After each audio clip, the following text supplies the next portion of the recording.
Cannabis sales went down across Connecticut in 2025, according to some new state data. And that's despite December marking the highest month of cannabis sales ever since recreational use here in our state became legal. Your reporter Sierra Jordan shares what it means for customers and businesses. Cannabis sales in Connecticut don't look the same as they do just over the border in Massachusetts. And some customers say they notice the difference. Massachusetts resident Eric Davidson says he learned that firsthand. It's cheaper to come over the border. State records show Connecticut retailers sold about $290 million worth of cannabis in 2025. That's slightly down from 2024, when sales hit about $293 million. Right now, there are 61 licensed cannabis retailers across the state.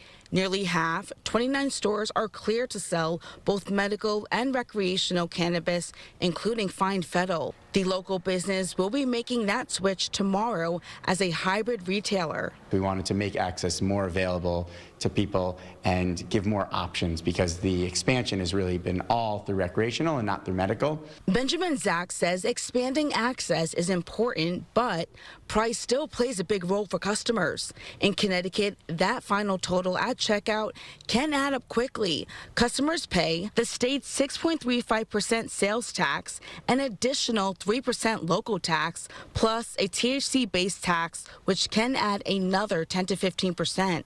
Compare that to Massachusetts. We were in Connecticut. I think it's kind of crazy.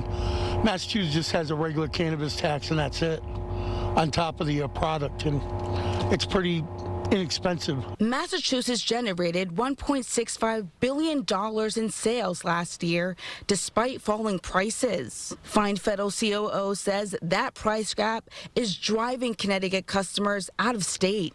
Yeah, our West Springfield location is really busy. It's about 15 to 20% Connecticut residents who go there. And so the impact of those border towns is huge. Your reporter in Manchester, Sierra Jordan, Channel 3 Eyewitness News.